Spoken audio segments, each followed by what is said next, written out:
ओम। आज हमने छठे अध्याय का आरंभ करना था। छठा अध्याय आत्म संयम योग और ध्यान योग के नाम से जाना जाता है। छठे अध्याय के 47 श्लोक हैं, परंतु ध्यान योग जो इसका मुख्य विषय है उसके बारे में 7 श्लोक ही हैं। बाकी के श्लोक जो हैं वो ध्यान पूर्वक क्या योग्यता होनी चाहिए इसके बारे में है, या ध्यान के बाद हमारी कौन सी स्थिति होनी चाहिए उसके बारे में है। तो ध्यान से पूर्व कौन सी योग्यता होनी चाहिए ये छठे अध्याय में भी है।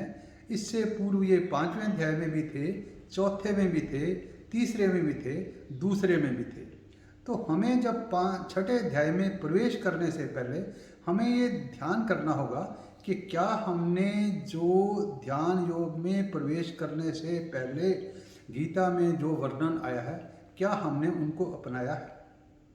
अगर नहीं अपनाया तो उनको हमने अपनाना है। अपनाने के बाद ध्यान योग में एंटर होना है। ध्यान योग जो कर्म योग और ज्ञान योग की पराकाष्ठा है, ये अंतिम पड़ाव है।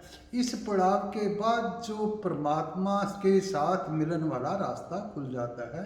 तो ये जो हमारे अंदर जो जीवात्मा परमात्मा का सहयोग संयोग मिलन इसके बाद में होता है।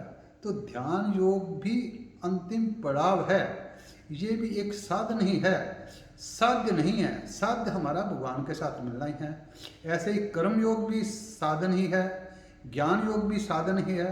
तो हमको इनमें किसी से भी अटकना नहीं है, परंतु फिर भी हमने ध्यान योग में प्रवेश करने से पहले देखना है कि पतंजलि वाले बताए हुए जो इसके साधन करने की विधि है वो हम फॉलो कर रहे हैं, या गीता के दूसरे अध्याय में जैसे है कि समत्व योग बुद्धि युक्तो जहाति है, अर्थात इसका मतलब है कि दुख सुख में बराबर रह के, हानि लाभ में बराबर रह के प्रयास करना ही योग की कुशलता है।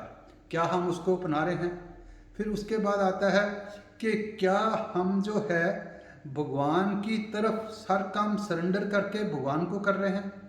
तीसरा आता है कि क्या हम सतत कार्य कर रहे हैं। ऐसे चौथा आता है कि जो भी हम काम करें क्या हमारा वो अंतःकरण उससे पवित्र हो रहा है। हो सकता है कि सारे के सारे हमारे में 100% ना आए, क्योंकि वो भगवान ने भी कहा है कि मनुष्यानाम सहस्रेषु कश्चिदपि सिद्धे यत्तामपि सिद्धानाम कश्चिन मा वेति तत्वता। भी हजारों लाखों लोग शुरू करते हैं, कोई कोई बिरला ही मेरे तत्व को जान पाता है। पर इसका अर्थ ये नहीं है कि हमने अपने आप को प्रयास नहीं करना।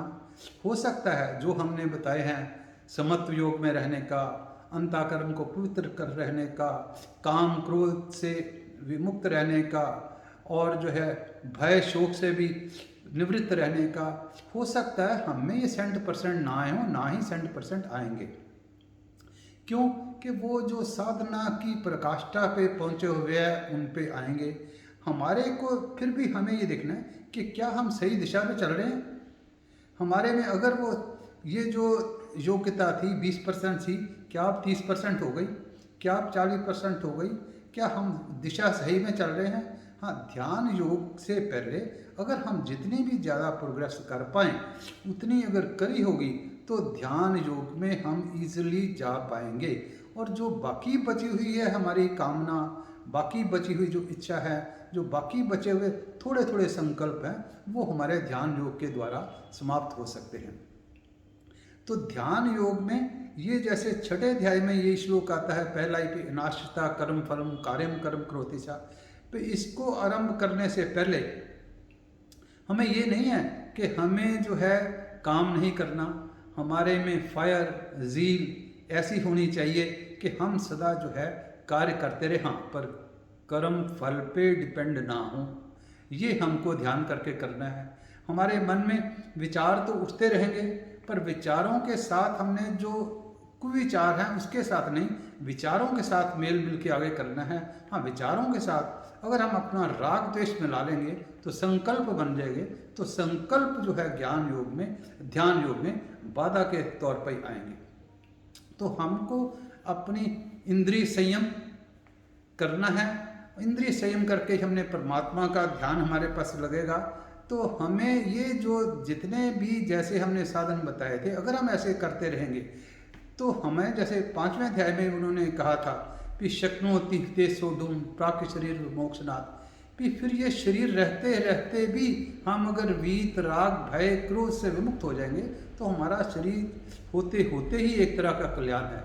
अगर हमने वो अपनाया हुआ है तो गीता के 5वें अध्याय का 18वां श्लोक आता है कि विद्या विनय संपन्ने ब्राह्मणे गविहस्तनी शुनि चैव शुपाके च पंडिता समदर्शना, कि जो विद्या से प्रवीण ब्राह्मण है वो ब्राह्मण में, चंडाल में, कुत्ते में, हाथी में कोई फर्क नहीं समझता। अर्थात व्यवहार के टाइम तो उसके साथ वैसा व्यवहार करता है जैसा करना है, परंतु उसको ये पता है कि इसके अंदर भी वही आत्मा है, वही परमात्मा है जो कि हमारे सब के अंदर है। तो उस स्थिति को क्या हम पहुँचे हुए हैं? अगर हम उस स्थिति को पहुँचे हैं तो ठीक है, नहीं पहुँचे हैं तो हमारी दिशा उसी की तरफ चलती जानी चाहिए। अगर दिशा उधर चल रही है तो तब भी ठीक है। फिर जैसे हमने कहा कि पूरा ना भी होने के कारण जो थोड़ी त्रुटियां हैं वो हमारा ध्यान योग कंप्लीट कर देगा, क्योंकि ध्यान योग आखिरी पड़ाव है। अगर आखिरी पड़ाव में कुछ त्रुटियां रहती, हाँ, अगर हम बिल्कुल तैयारी करी नहीं हुई, हमें जो अष्टांग योग के नियम का भी ध्यान नहीं है, हमें जो गीता में बताए हुए भी ध्यान नहीं है, समत्व योग रखना, या हमने अपने कर्म का ही करना, या सतत कार्य करते रहना, या सतत यज्ञार्थ कर्म करते रहना, तो अगर हमको ये नहीं पता तो फिर हम ध्यान योग में प्रविष्ट के लिए हमारी योग्यता नहीं है। तो हमें ये ठीक है, जैसे हमने कहा कि पूर्णता ज्ञान ना हो, पूर्णता ये हम अपने में नहीं भी अपनाया हो, तो हमें काफ़ी हद तक ये अपनाने के कारण, बाद में ये योग्यता ग्रहण करने के कारण ही हम जो है ध्यान में प्रवेश कर सकते हैं। तो ध्यान में प्रवेश करने की जो प्रेपरेशन जो है, तैयारी जो है, योग्यता जो है, ये ज़्यादा आवश्यक है। ध्यान करने के लिए जो साधन वाले श्लोक जो 7 बताए हैं कि कैसा बाहर से कैसा हो, अंदर आपका मन कैसा हो, वो सिर्फ 7 श्लोकों में ही है।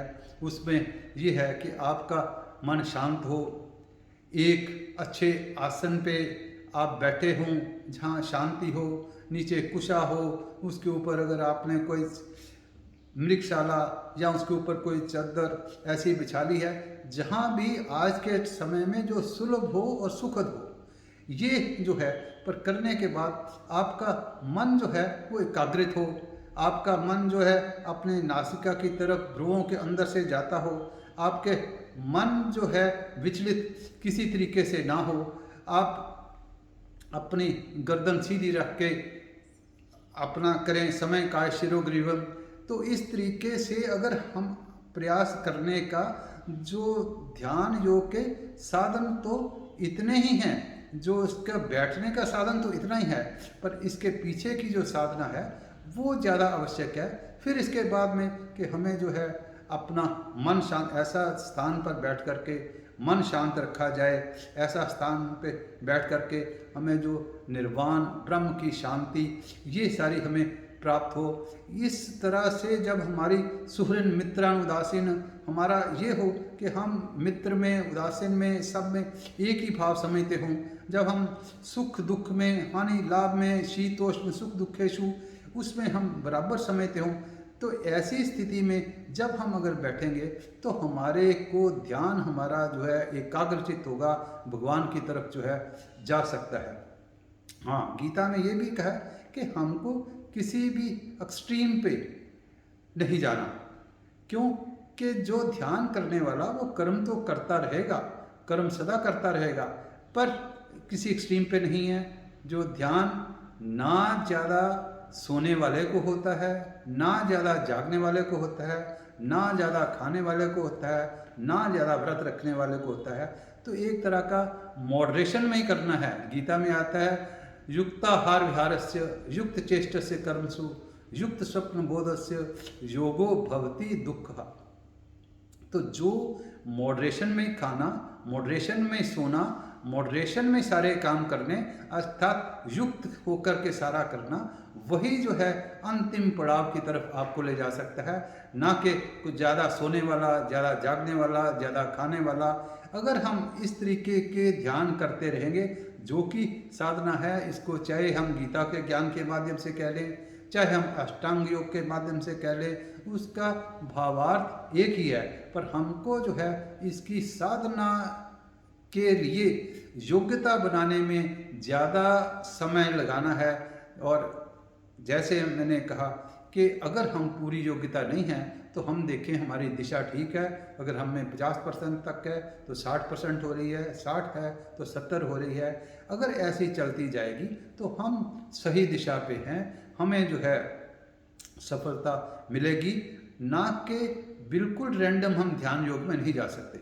अगर चाहे इसको कोई कह दे कि अंतःकरण की शुद्धि, चाहे कोई कह दे कि अंतःकरण की सफाई करनी है, वो भी, उसका भी यही मतलब है जो अष्टांग योग का मतलब है, उसका भी यही अर्थ है जो गीता में सम दुख समम स्वस्था या योगस्था कुरु कर्माणि, हर टाइम अपने योग में रहना है, या हमको जो है यज्ञार्थ कर्म करते रहना है, हमें सबके प्रति भाव ऐसा ही रखना है जैसे सभी लोग एक ही हैं, उनके पीछे तत्व एक ही है। ये अगर हम करते जाएंगे तो हम जो भगवान के प्रति ध्यान के लिए एलिजिबिलिटी आएगी।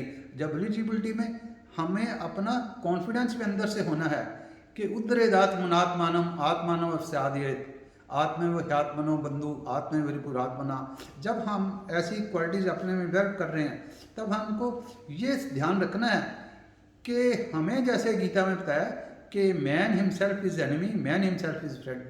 तो मनुष्य स्वयं ही अपना शत्रु है, मनुष्य स्वयं ही अपना मित्र है।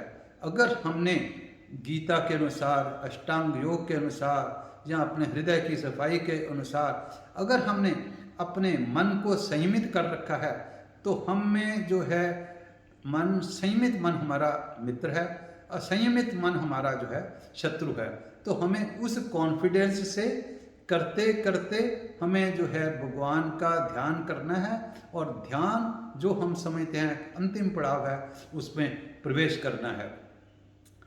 भगवान को प्राप्ति के लिए भक्ति योग भी ठीक है, ज्ञान योग भी ठीक है, ध्यान योग भी ठीक है, परंतु ध्यान योग अगर हम में कोई त्रुटियां रह गई हैं तो अंतिम पड़ाव होने के कारण उसको ठीक करने के लिए, उसको दूर करने के लिए ध्यान योग तक पहुंचना आवश्यक है। इसी के साथ हम जो है अगले सत्र में हम पे ध्यान करने के उपरांत क्या हमारी स्थिति होगी, ध्यान करने के बाद हमारी कैसी स्थिति होनी चाहिए, ये ध्यान होगा। या गीता में ये भी है कि अंत तक मनुष्य को जो है कार्य करते रहना है और किसी तरीके से घबराना नहीं है। अगर जैसे हमने कहा कि मन संयमित करना है, तो इसी अध्याय में आगे आएगा कि भगवान से अर्जुन ने कहा कि भगवान मन तो संयमित होता नहीं है, ये तो जैसे अगर कहो वायु को मुट्ठी में बंद कर लिया, ऐसे ही मन को संयमित करना मुश्किल है।